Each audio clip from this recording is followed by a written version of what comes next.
we're near Rick Caruso's place, and Rick Caruso texts me while we're on the air, watching I'm trying to protect his stuff. And he says, can I call you? And I said, I'm on the air. I can't go anywhere. The only way we can have a conversation is if you call in. Yeah. And he said, okay, I'll call in. And then he started to criticize the response and Mayor Bass and the water. And it became this whole thing. And I was like, whoa, I didn't know we were going there.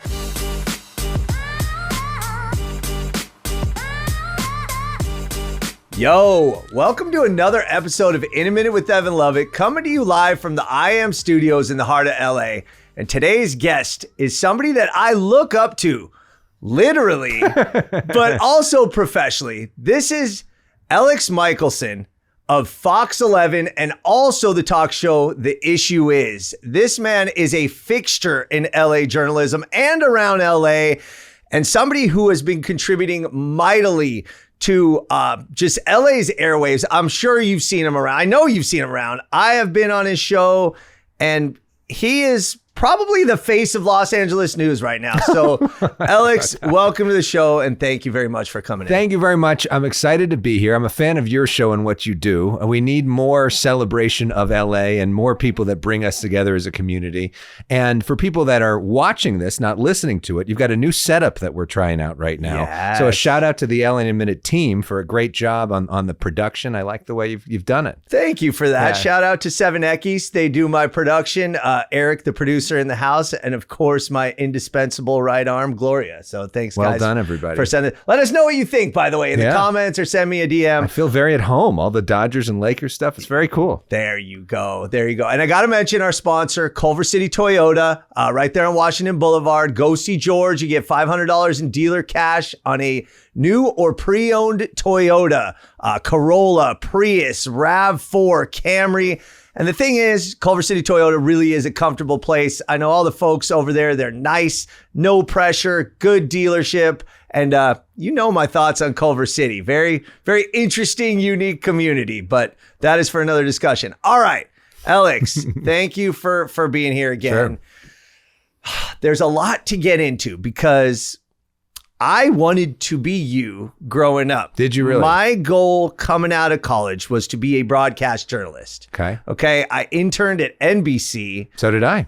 Did you really? KNBC. Did you enter NBC News or KNBC? I interned under Fred Rogan, under NBC Sports. I interned under Conan Nolan, their political reporter. Yeah. Okay. Spent 2 years there. Yeah. Wow.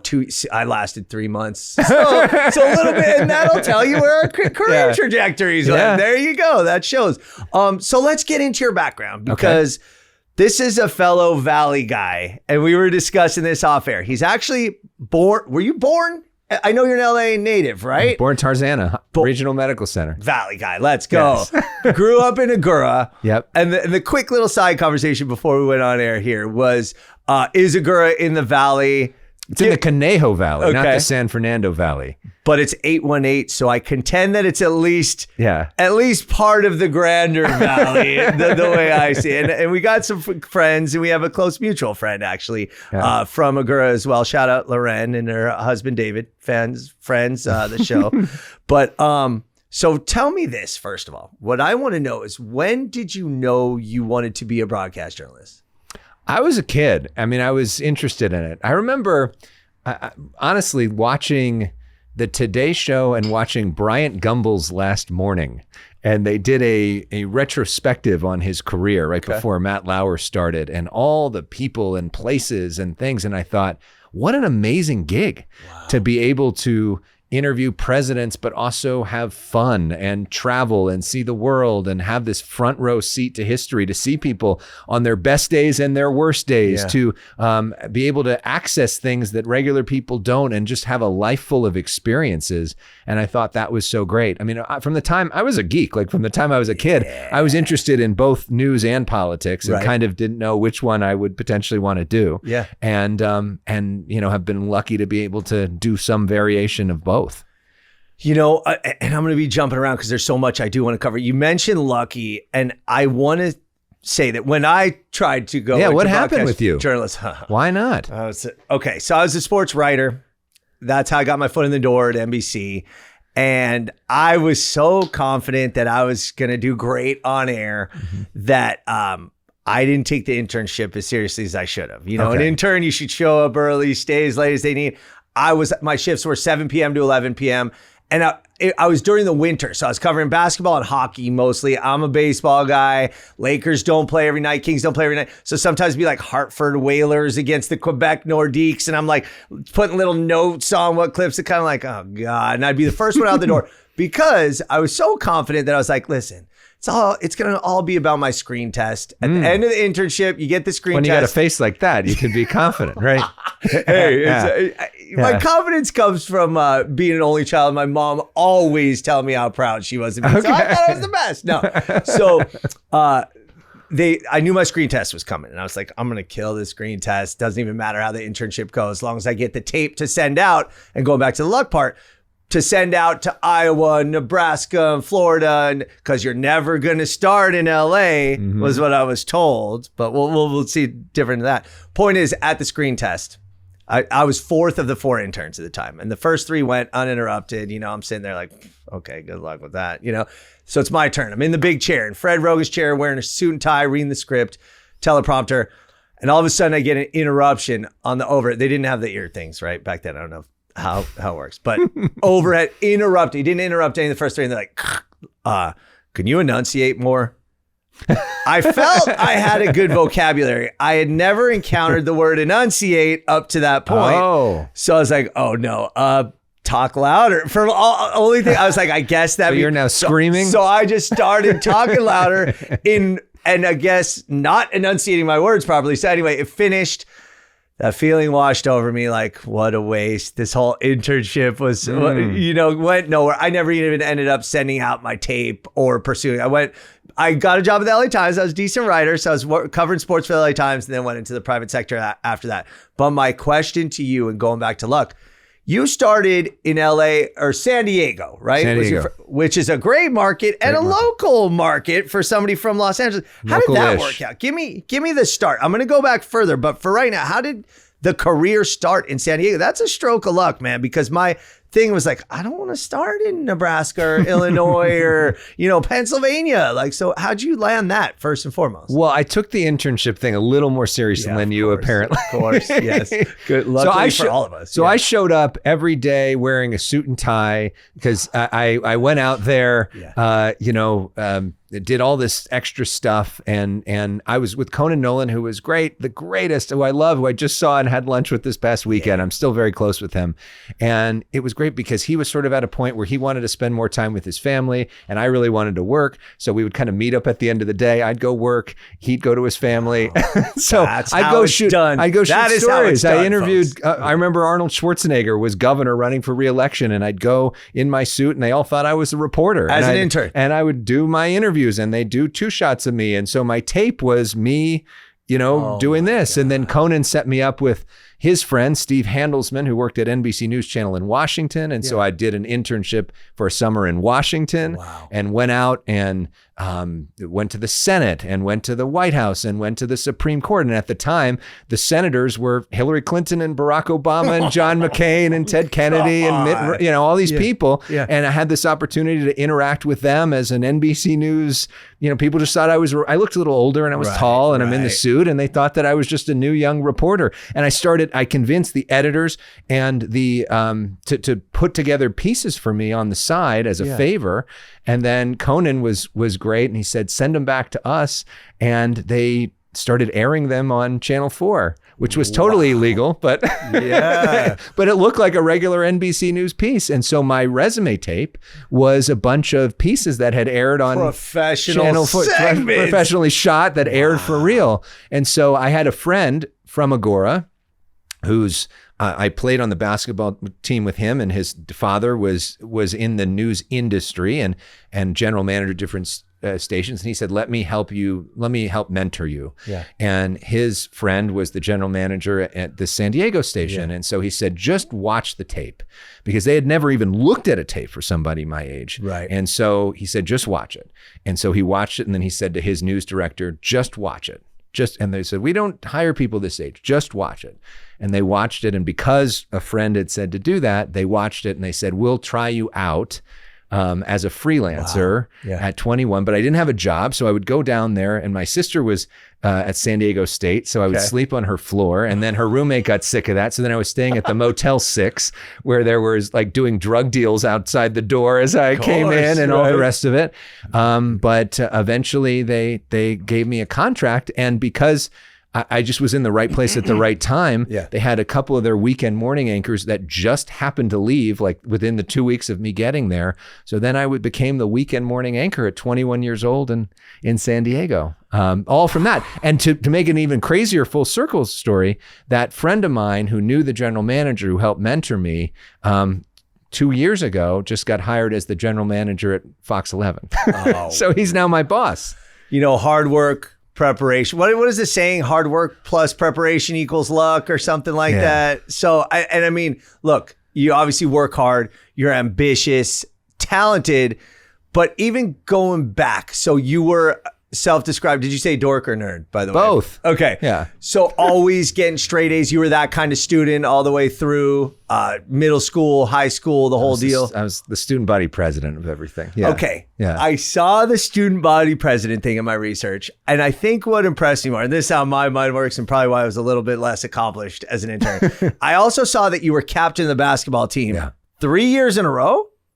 2 years, I think. But okay, in the Ventura County Star, they said you were 3-time captain. But either way, where I come from, which is the same place, the Valley, you're only the captain if you're a senior. So if you're a captain anytime before that, that's a big deal. Yeah. So you always had this leadership quality above all else. Mm-hmm. Where did that come from? I mean, you're confident, obviously. You're talented. You're well spoken. Where does that come from?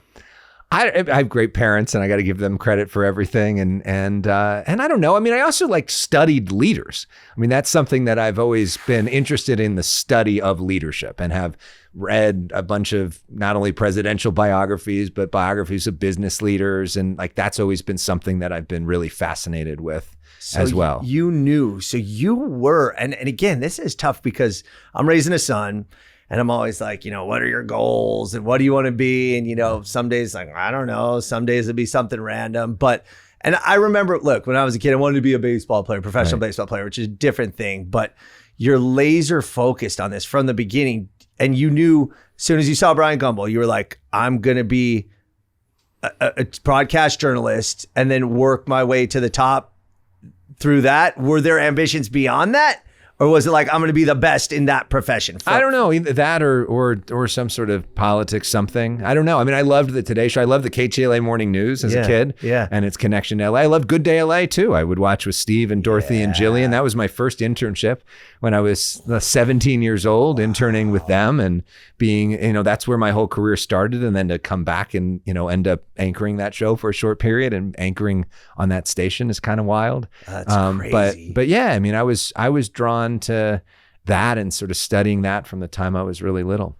Going back to basketball for a sec. Again, I don't want to, this surprised me. I'll just say it. You were a pretty damn good basketball player. It was okay. I saw the leaderboards though. You know, and listen, as a former athlete baseball player, when they used to print all of the, you know, baseball's batting average leaders, home runs, stolen bases, basketball, points, rebounds, block. You were up there in points. You were up there in block shots. Like, I was good at block shots. Dude, and again, a tall guy, but you can't just be a tall guy and play basketball. You have I was undersized, though, compared to other high school players. Right. So I was 6'5", Jew from Agora. Right. And when we're playing against other teams, I was usually smaller than their center because I was our center. Yeah. So I'm guarding. I remember Calabasas had 2 guys that were 7 feet. I remember we played Taft, who ended up winning the state championship. They had Jordan Farmar, who ended up on the Lakers and all that. And we played against them. We played against Nick Young, who was playing at Cleveland High School, who ended up going to USC and then playing for the Lakers as well. And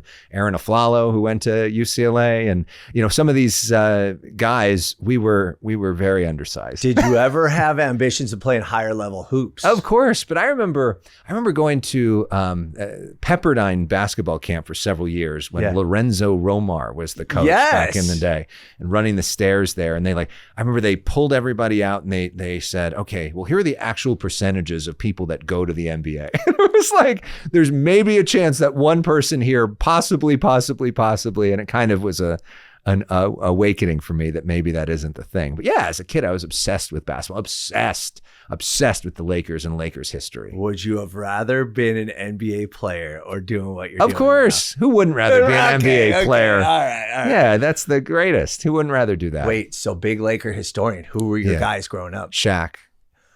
I was more Shaq than Kobe. I know Kobe's become such a thing, but Listen, I was a Shaq guy. This is what I contend, and I'm glad I have a platform to say this.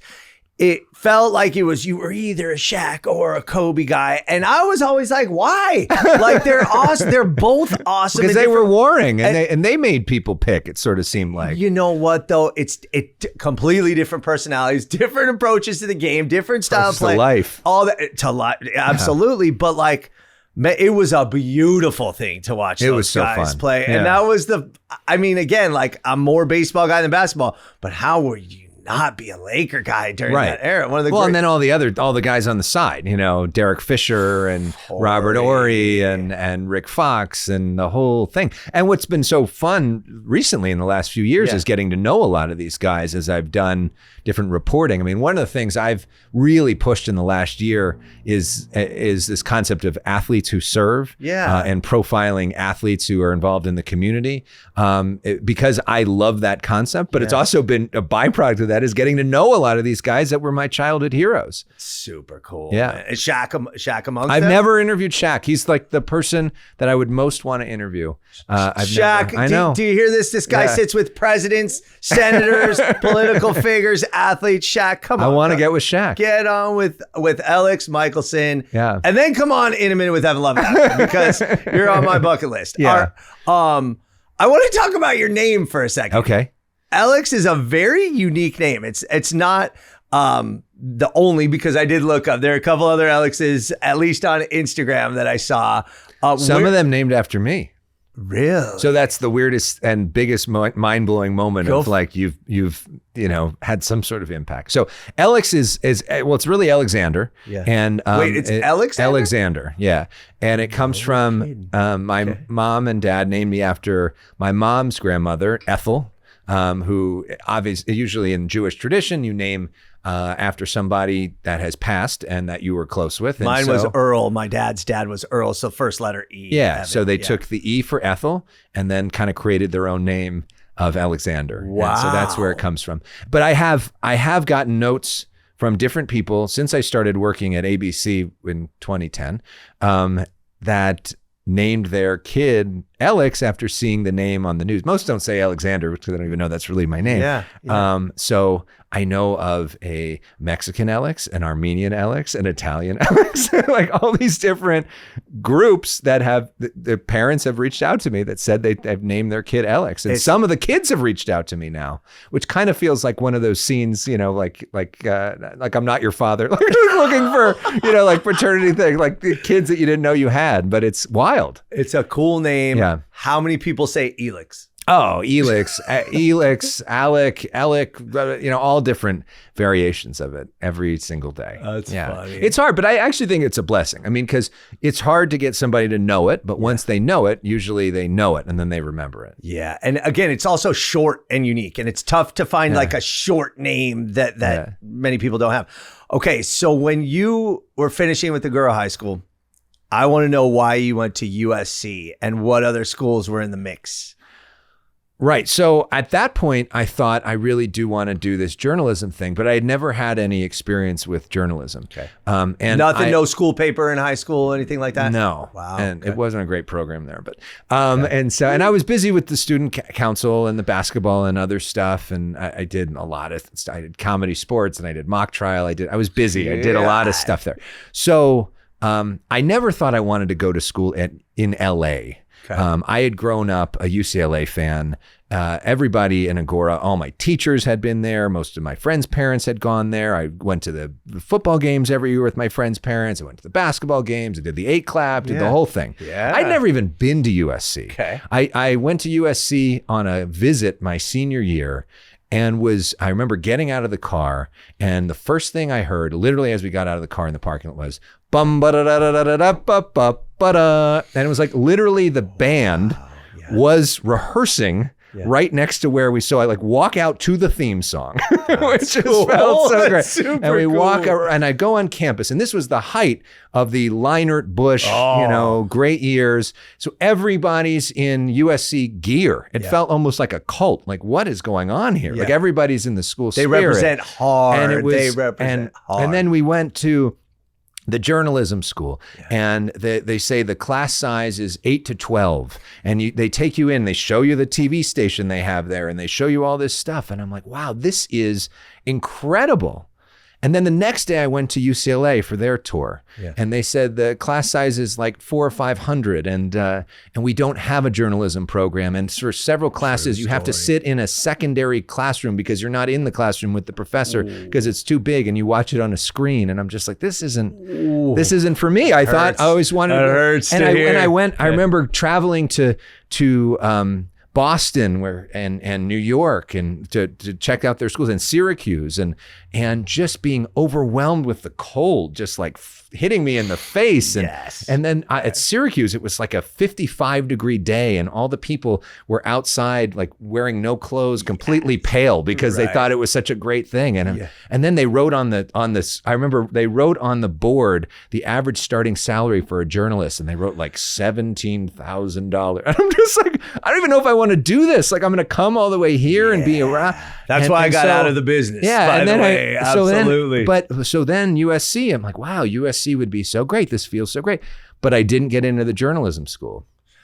At first, they didn't let me in. They let me in as a poli-sci major. And I knew to get in, they only accepted like 5 out of 150 applicants or something. It was a very small number. And so do I take the risk? Do I try to get in there? I could only transfer in after my first semester as a freshman. Do I put in all the chips and say, I believe in myself, I'm going to go? And I said, let's take the risk. Let's go. Let's try to make it happen. And so that's why I didn't do a frat my first semester. I said, I got to get straight A's. I got to make this work.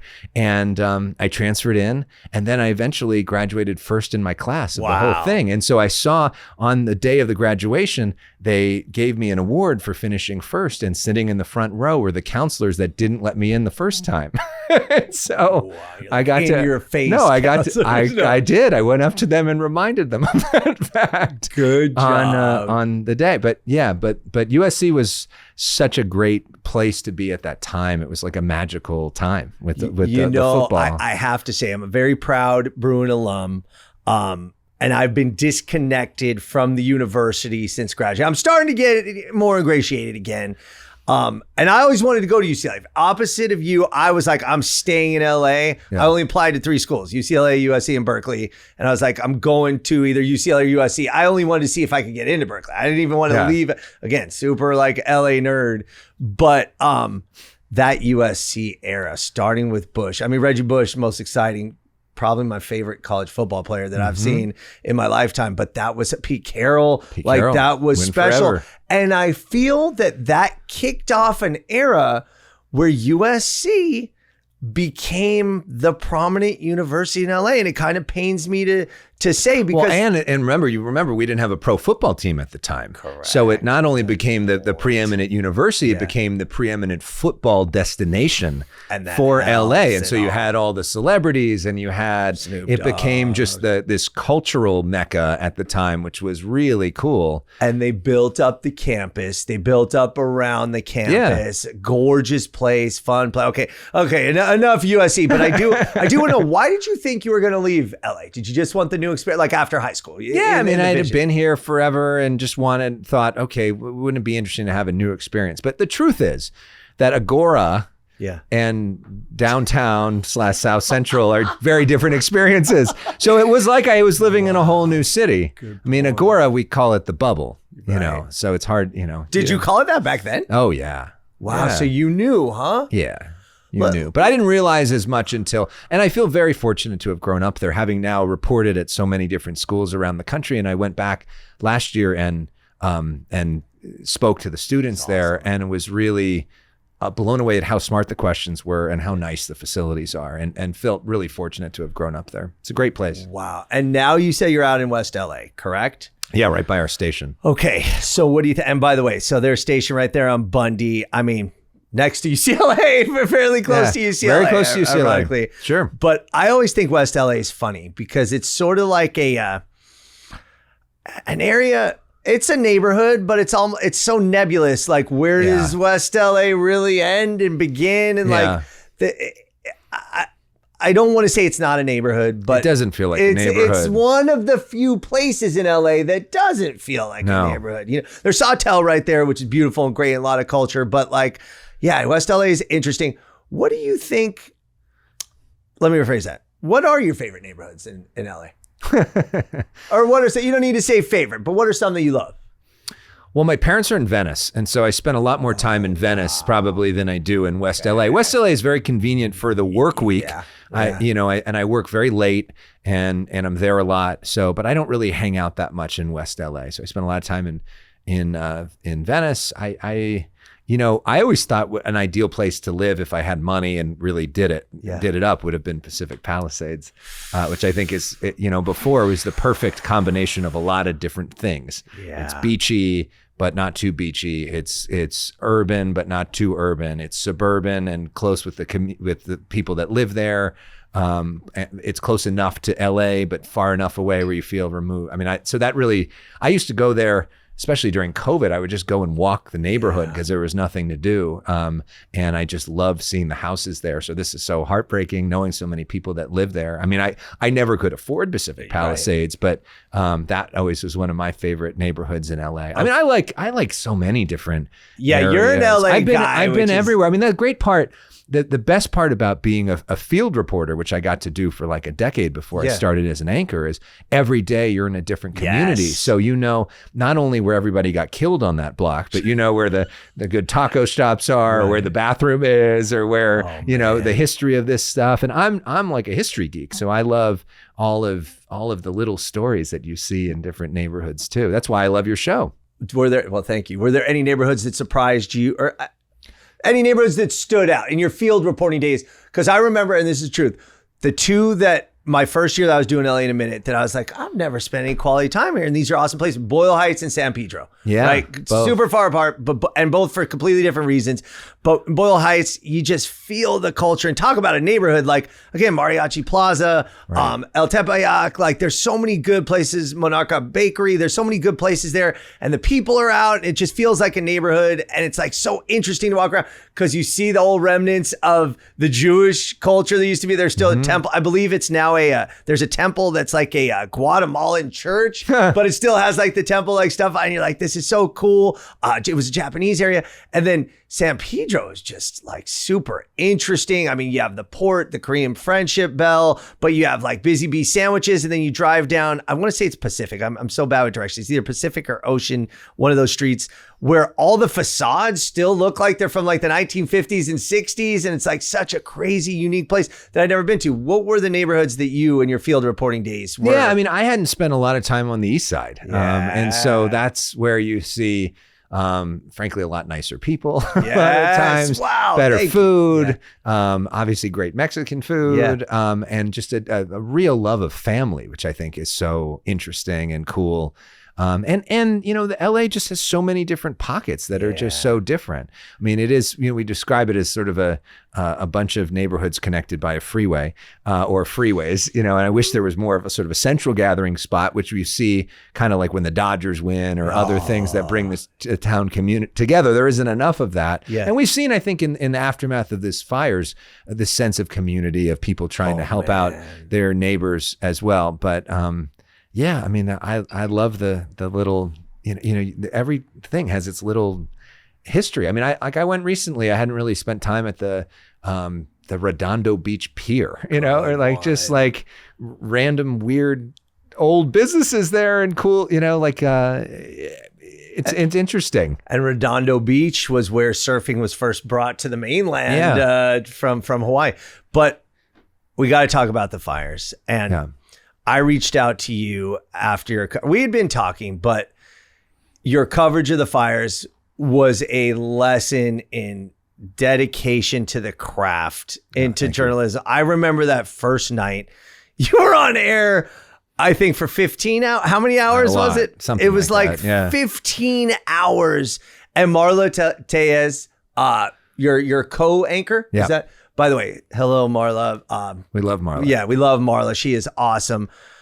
And she was pregnant and she did it for she was out there for 12 hours doing it. But you were on air for 15 hours. Tell me about that day from a professional, because everybody was shell-shocked. Everybody was riveted to the news that wasn't directly affected with their homes. Where are the fire? How big are they? How are they spreading? As a journalist, as a broadcaster, what was that day like? And then how do you do that for 15 hours? So that day started, I had set up an interview with Bill Maher, who was one of my heroes and the guy that I most follow and most excited about, somebody I had been trying to get on my show for 6 years. Wow. And I got him on the show the year before. They'd invited me to come and do this interview with him for his stand-up special, and HBO was shooting this interview of me and him. And I'm like, I just can't have anything to get in the way of this. And I had studied and done all this stuff. And in the morning, I see this smoke near me because I can see, I'm like, wow, that looks like a big fire. But I just was driving on my way, looking in the rearview mirror of that looks something. But I sit down and do the interview with Bill Maher. Right. And we're kind of talking about it behind the scenes, this looks like this could be something. And it goes really well. And Bill Maher writes in my book, the future journalist of America, big fan, Bill Maher. I'm like, oh, I'm feeling so good. This is like a moment, my guy. Yeah. And then I'm like, okay, well, I'm looking and the thing's getting bigger. And I'm like, I think I got to go in. And I turn around and drive in. And they said, we want to get you on the desk as soon as we can.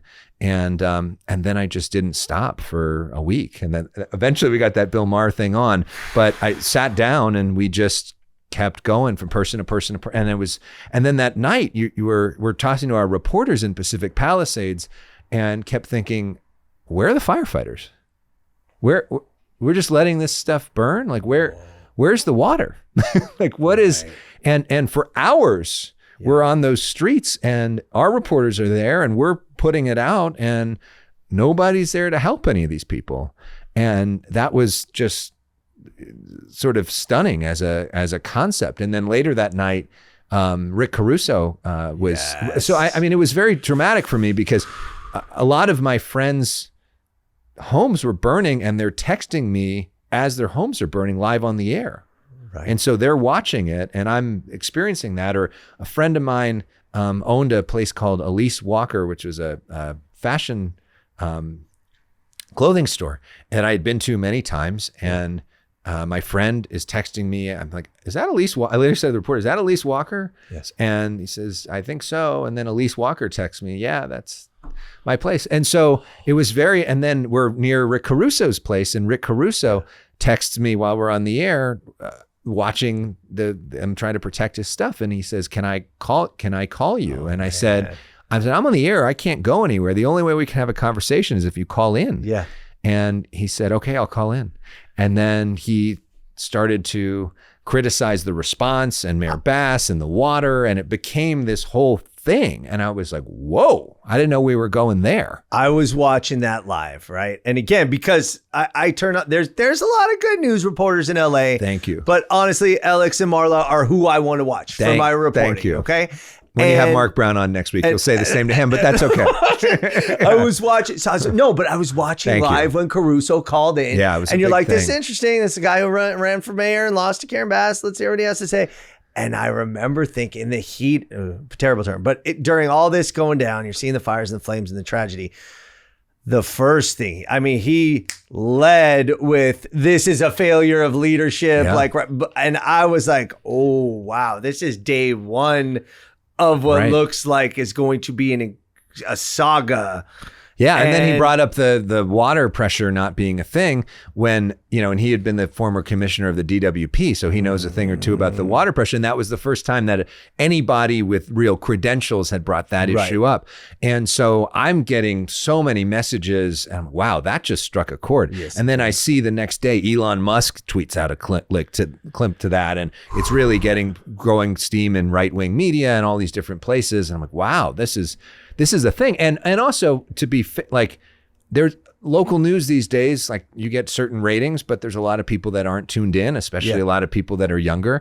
And all of a sudden I'm getting all these messages in real time, getting a sense, wow, all these people who never watch are watching right now. And then you feel this great sense of responsibility that, this is one of the most traumatic experiences of people's lives. And it's my job to sort of hold people's hands through that trauma. And it felt like, and I remember, not to compare this to 9/11 because it's not the same thing, but I remember seeing Tom Brokaw and Peter Jennings and Dan Rather talk about 9/11 afterwards, what it was like to anchor on those days. And they said that everything in their lives had prepared them for that moment. And if they didn't have their experience, they wouldn't be there. And I felt like, at least for me, and obviously I'm not as experienced as them, but I felt like everything that I had done had led me up to that moment, not only professionally, but growing up in Agora Hills and spending time doing those walks in Pacific Palisades and knowing the streets and knowing when it is in the Sepulveda Pass, knowing where the Sepulveda Pass is and knowing the valley streets of where it would be looking and knowing, having walked Mandeville Canyon, having played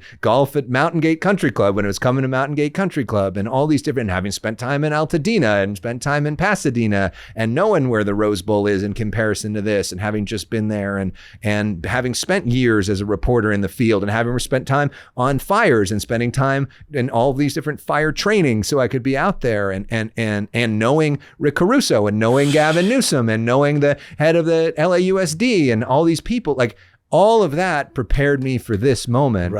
Right. So that I was ready to do it. And then it was just about locking in. And people say, how do you sit that many hours? There was so much happening. In some ways, it was easy because you could just be present. So much of what we do these days, you can't be present. You're worried about getting this booked or going on this or fitting in the commercial break or all this. And this was just, we're locked in and we can be present and sort of feel it. And then whatever pain we had, it was so minor compared to the real pain that was happening. And you just felt this responsibility to do it. Whew. And honestly, I have chills because as a news junkie, like myself, and again, nothing compared to you. I know yourself described political junkie, basically comes from the same place. Like there's a certain rush that comes with a story, right? Let's just say in a vacuum, in a big story, I'd be like, I got to cover. And as somebody who, I'm not a quote unquote journalist, but part of what I do for LA in a Minute and for this show, it's in that realm, let's say. So like when something happens, I'm like, ooh, I can't wait to start covering this, and obviously something of this magnitude, when it's tragedy and people are dying, people are losing their homes, it's a different place, but there is that sort of, this is what I'm built for. This is what my role is. And you ended up becoming that night, and I said this on some of my coverage, you and Marla and Haley Winslow and the people that were covering and your reporters that were out in the streets and stuff like that, Laura Diaz, right? Laura was out there, sure. You guys were integral to everybody's understanding of how it's going in real time and watching this tragedy unfold. And you said 9/11, and I wanted to stay away from that for the first couple weeks after. And it's not on that magnitude, but for LA, the 94 quake was a very big moment. This was as close as it got to a 9/11 since then. And it really, for a lot of people, really was. I mean, thousands of homes destroyed, lives lost. The damage in dollars is a whole, not as important to the homes and the lives. But you were the voice in the face of this that people can kind of grasp onto and see this happening. And that really is a huge responsibility. And for somebody that's thrived in covering news and covering stories, this was, your moment that defined you and kind of buoyed you a little bit. I know you don't look at it that way. And I don't want to put you and be like, oh, what is this going to be for your career? But it really did. You did such a great job handling it. Thank you. And became the face of it that now I kind of have to ask, and not to piggyback on the tragedy, but what are your aspirations at this point? What do you see in your future? Yeah, I mean, the honest answer is I don't know. I think that we are at a inflection point in the way that people consume information. And you're so good at that. And you, I think, is somebody that I look to study and to learn from in the way that you have understood the media ecosystem, where people are at, how they get information, and ways to give them content in the way that they want, in the place they want, that's interesting to them. Right. And I think that, this was a great moment for local TV news and a reminder of the importance of that. But I think, big picture every day, we need to think about where are people at and how are they consuming their information, right, and what's the most effective way to get to them. And I don't think local news as a whole around the country has really quite figured that out entirely. And so I know that I want to be a storyteller. I know that I like interviews. I know that I like politics. I know that I like talking about sports and entertainment and about LA and about all that, where that is, how that works, what's the best way, how do you monetize that so that you can actually afford, because doing real news and real journalism is expensive. That I think is very much an open question. And, as a kid, I wanted to be Matt Lauer or Bryant Gumbel. And look, I wouldn't turn that job down, but I don't know if that's it anymore. I mean, maybe there's some sort of different way of doing it, like what you've done. Well, thank you for that, but it pales in comparison. I mean that for real. I'm not just BS. I'm not just saying that to blow smoke. I'm not. I mean, I really think that's that what you've done is really impressive, and I think that there's something that we all can learn from it. Thank you. On that note, local news, journalism as a whole, we got to talk about this media landscape, and the fact that whatever you say, especially in your position. And I've been seeing some of the critiques recently. Sure. Oh, Elex he's a Trumper, and now, Caruso's buddy. Like, what does that mean? And listen, I know what I've seen throughout the years. You're as down the middle as it gets. I mean, you are objective and a reporter the way that it should be done. Thank you. Where you give facts, you present stories, and let people make their own opinion. And they're going to make their own opinion either way. Two people see the same story, they're going to be like, hey, he's a big he's a big Republican. How do you balance that? How do you try to approach that? And you also engage people, which I kind of like. Which I don't know if I should do. You're not crazy about it. You're not over the top about it. Well, my biggest pet peeve is when people critique something that they haven't seen. Oh boy. Yeah. Right? Yeah. So my usual clapback is, have you seen the clip, or what specifically are you referring to, or what specific criticism are you talking about, or please point to me in the episode what you're referring to. And then if they do, and look, sometimes I get it wrong, or sometimes I wish I could do it differently, or sometimes people bring up good questions that should be asked, and I'll acknowledge that. But don't come at me as, why didn't you ask this when I did ask this? And you don't have you're quick enough and have the time to write the comment, but you don't have the time to actually watch the clip that you're commenting on. But it's hard. I mean, we're in such a weird media ecosystem where people are just getting what they want to hear, and it's really dangerous and really problematic. And part of what we're trying to do with the issue and trying to do with some of these interviews is to try to go beyond that. But it's a huge, much bigger than me or you, issue for our whole society. And we're seeing the effects of that, on the national and local stage. Tell me about the issue because that's an important show. It's a longer form. I've seen you in the field on some episodes, although it's usually like an interview situation, but tell us about the issue because I was trying to, it's a talk show / podcast / it's on your YouTube channel. Like, how would you explain what it is?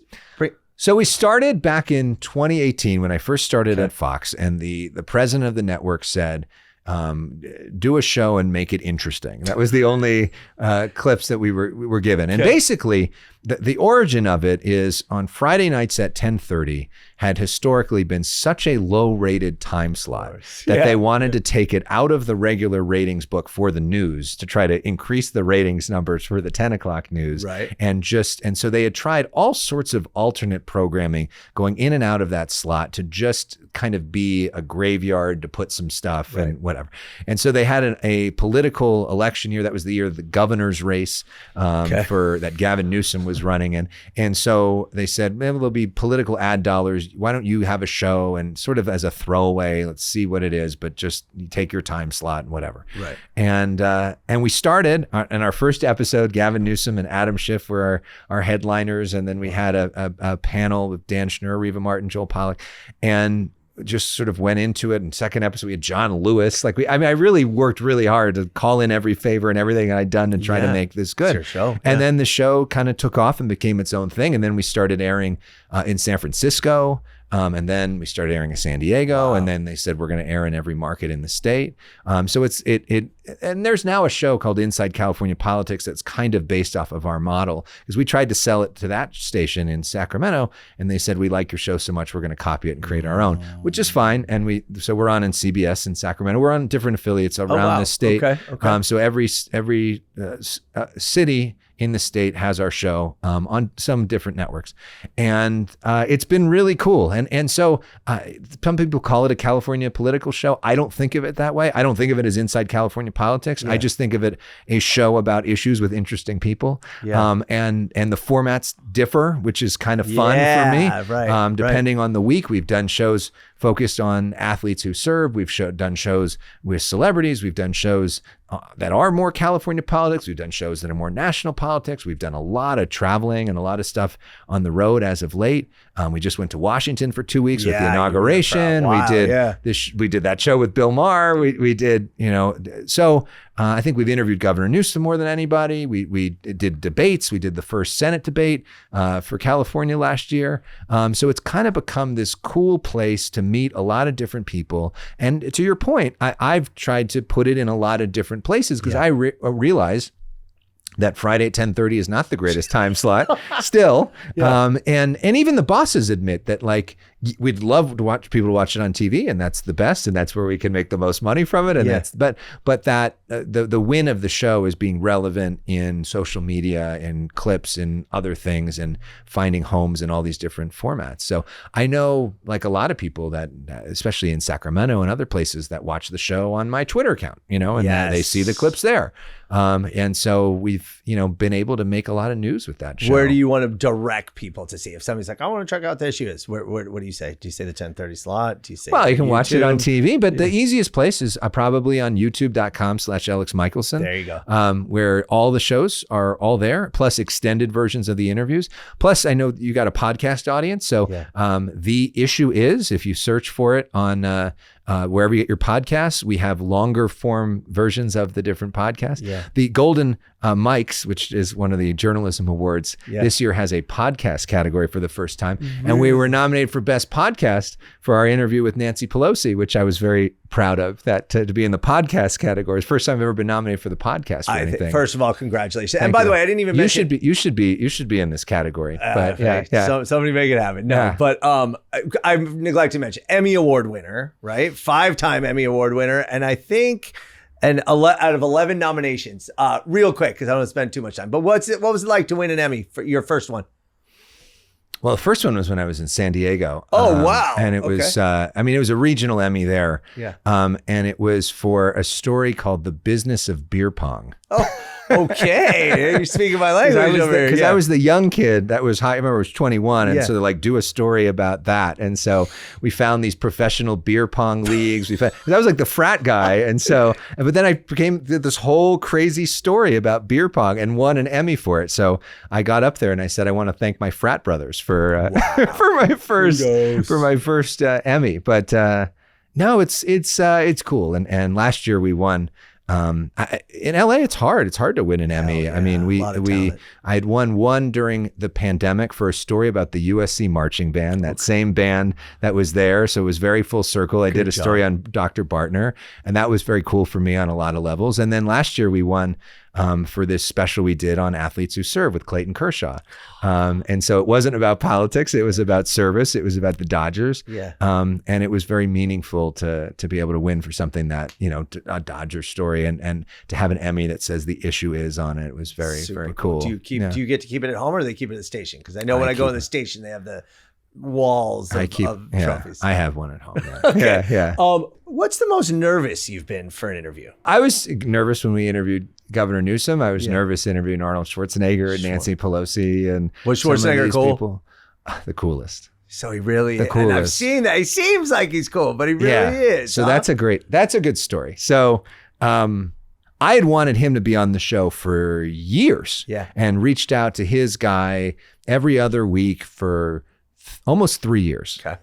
And then they said, okay, he's going to be doing this event in Fresno with Jerry Brown and for solar, and you would, it'd be great if you guys had a camera there, and the governor would like that. And so I said to my bosses, I got to go. Yeah. And I got to go. And so I drove to Fresno and show up there. Central Valley. And they're like, we just wanted a Fresno affiliate. We weren't expecting you. And I'm like, yeah, well, I want to show you that I'm serious. Yeah. And I want him to see me. And so then 2 days later, he came to our station and said, we're going to give you 10 minutes. And I said, but the show's 20. And they're like, well, if it's going well, I guess you'll know that he's good. Yeah. And so I just said, I'm not taking a commercial. We'll edit them in later. Like, I'm just going to keep going like this.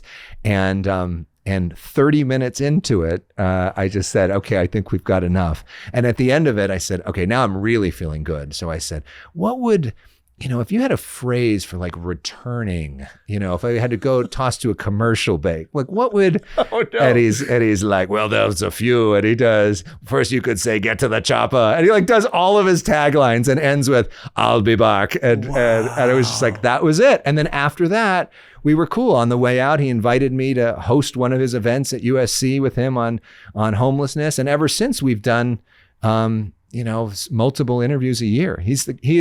But what I really wanted to do, which took me years of asking, and they finally let me do, is we did do a workout at Gold's Gym. Come on. Yeah. So we did the workout together for the show.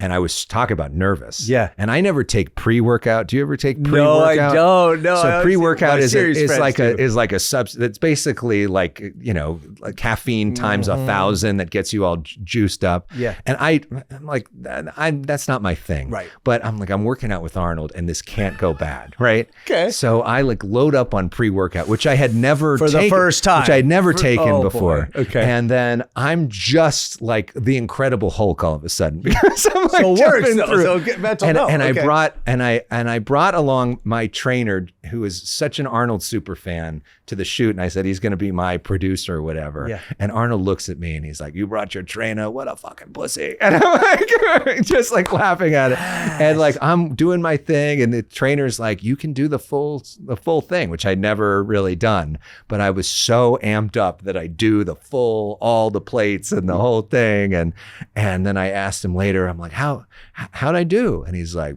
I know why you're asking that. You did all of them and you want me to say that it was great. And I was like, yeah. And he is what's so great about him. Yeah.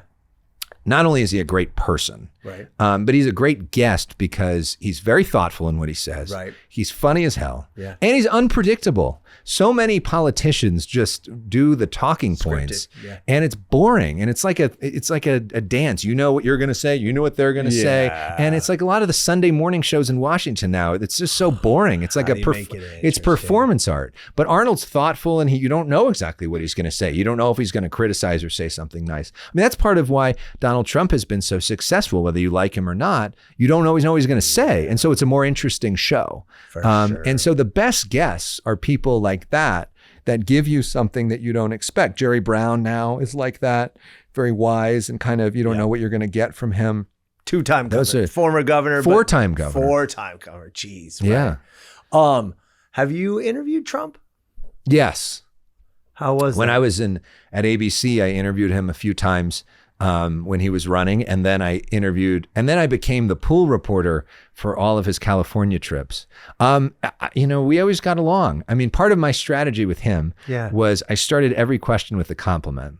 And then he liked it. And he liked it, That's his MO, right? And then like, he's cool. He's like, you're fair, like, wow. Like 2/3 of Republican voters love your idea of a Muslim ban, but every constitutional scholar says it's illegal. But like he's happy that he heard the 2/3, right? Yeah. So I always got along with him. I hope to have an opportunity to talk to him more as president. They didn't bring a local pool along during his first trip. I pushed really, really, really hard to get there. They ended up not bringing anybody, but I hope that they will. Did you get close to the inauguration?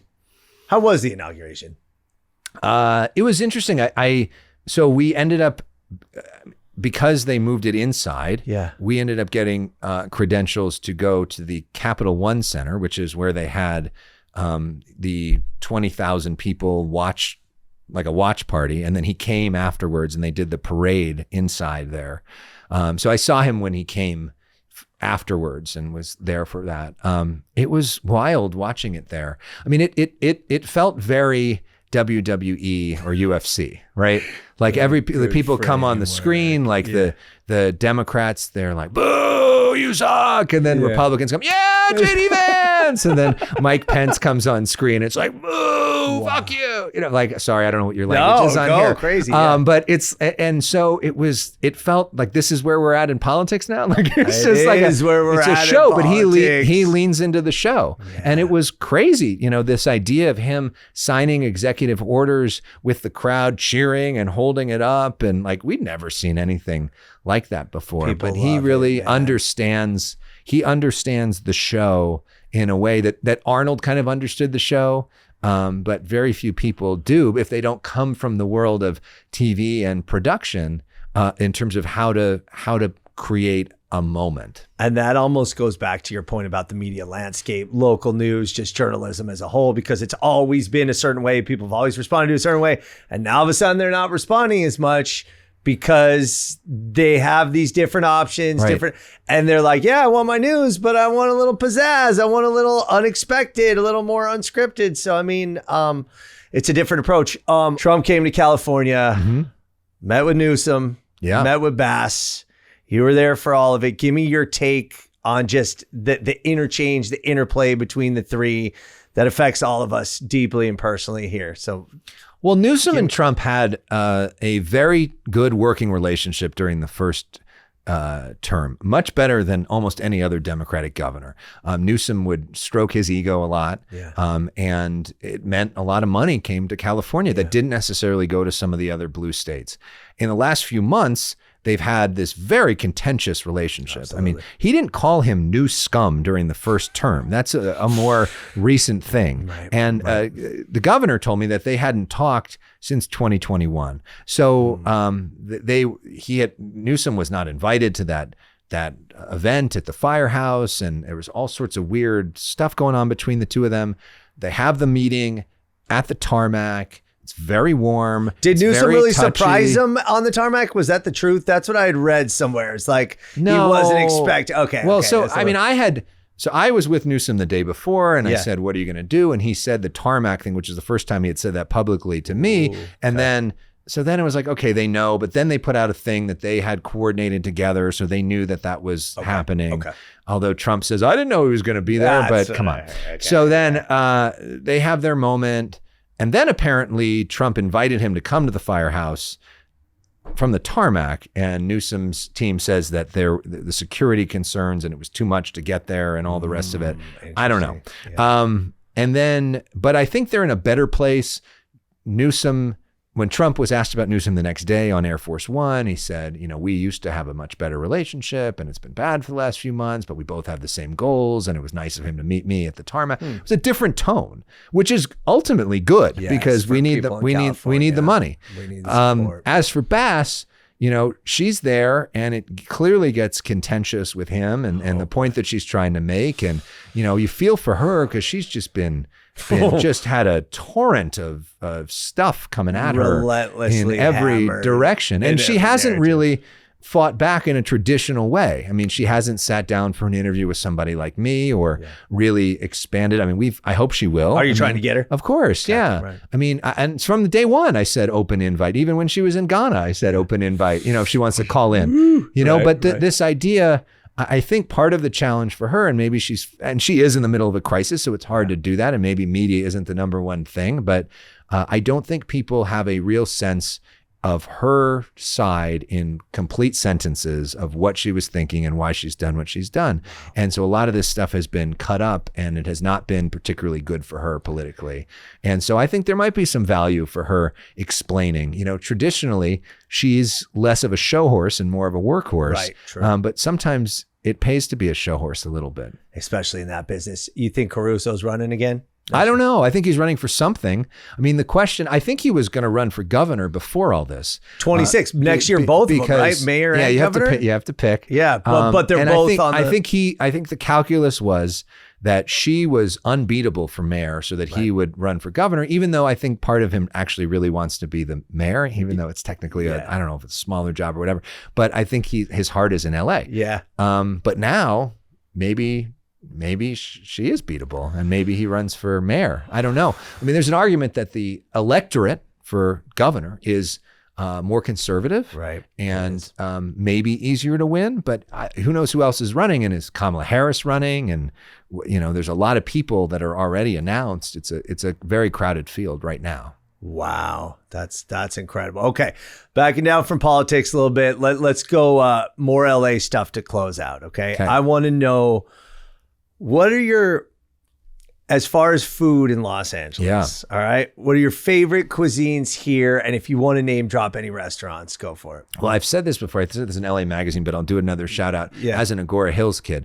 we have a place called the Italia Deli in Agora Hills, which is like the iconic Agora spot that I grew up going to. Every time I would go to the beach, I would go to the Italia Deli and get a sandwich. And I think in '94 or something, they won the lottery. It was a big deal there. And some of the family members there, we've known them forever. So I give a shout out in terms of when I think of my hometown, I think of that spot.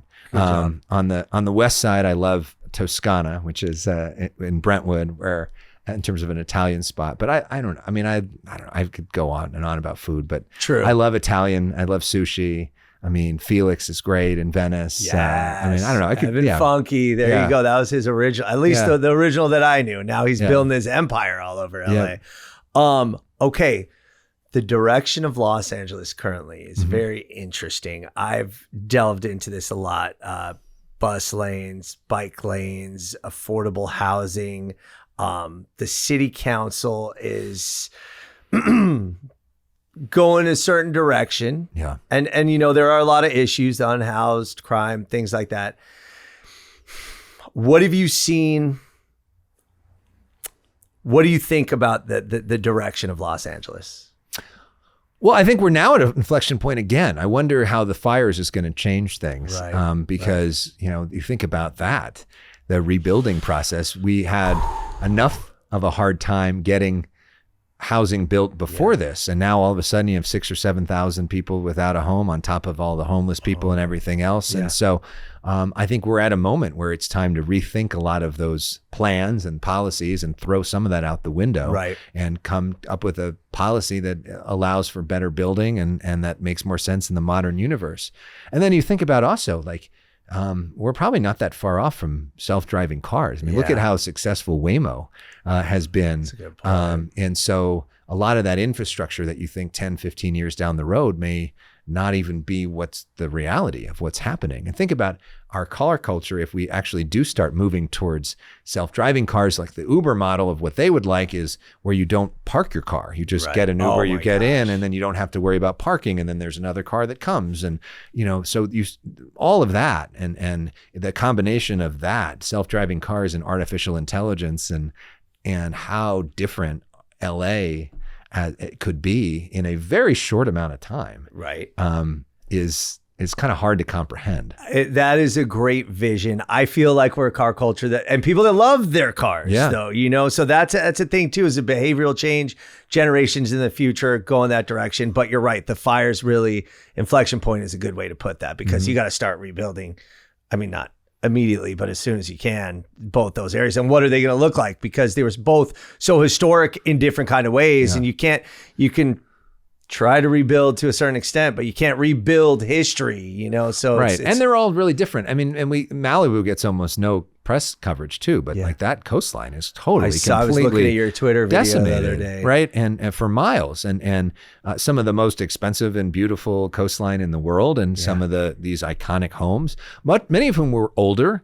So now there's also an opportunity to rebuild with different materials that are less combustible, build that are more earthquake safe. That we should think differently, not just necessarily rebuild the way that we built them in 1972. But think about what makes sense in 2025 if we now have this opportunity to more or less start from scratch. How can we do this better? What about Elex for mayor? What about Elex for governor? Any political ambitions in there? I don't know. Not at the moment. Well, man, you have the vision, the knowledge, the experience. I mean, look, I know that that's a whole different can of worms going into that, but might you need a lot of money. You be a good representative of our city, fundraising aspect of that is the most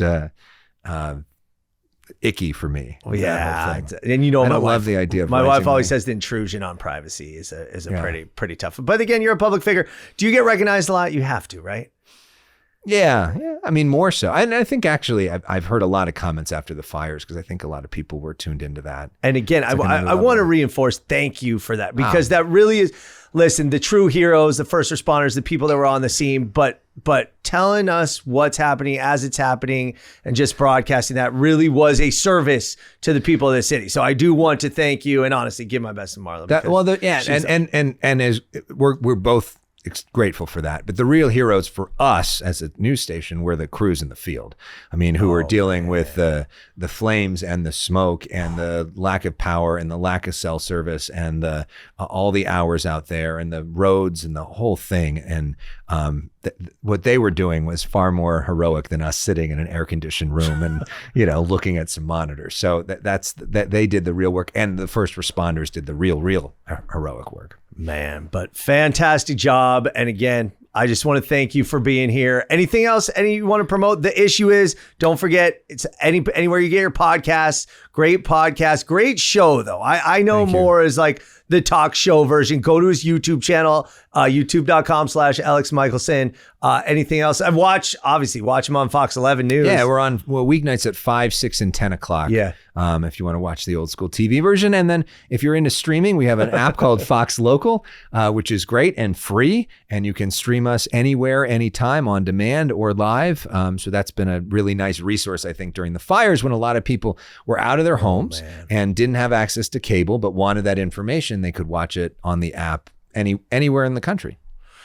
And you know what? In closing, you love this city, man. I love this city. This comes out so much. That's something. Look, everybody shits on our city from around the country, right? And you think about it, this is one of the most beautiful places in the entire world. We have this incredible mix of so many different cultures. We have some of the richest and the poorest people in the world. We have the most every different ethnic demographic outside of whatever country they came from. Korean, Salvadoran, Mexican. We have unbelievable food. We have the best athletes in the world, not only playing high school sports being grown here, but think about the championship teams that we have now with the Lakers and the Dodgers and the everybody, the Trojans and LAFC and LA Galaxy and all these, and we got 2 of every team because one team isn't enough.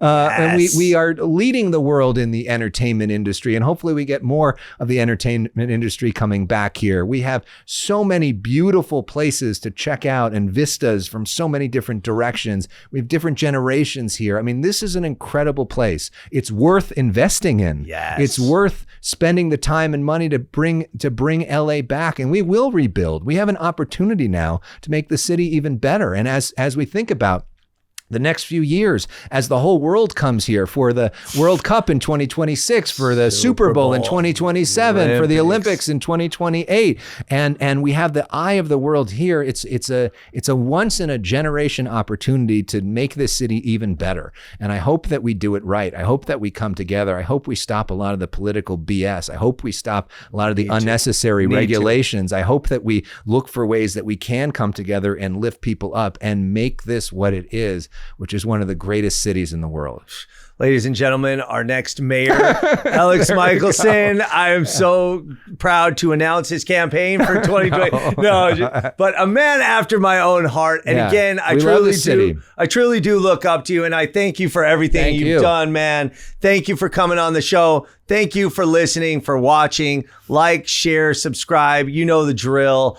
But make sure you are keeping your eyes on this man, because not just great work, but that love for the city, and it is genuine. And I'm so excited that you are here, and I appreciate it. Thank you. Thank you everybody for watching. All right, y'all. It's been a minute.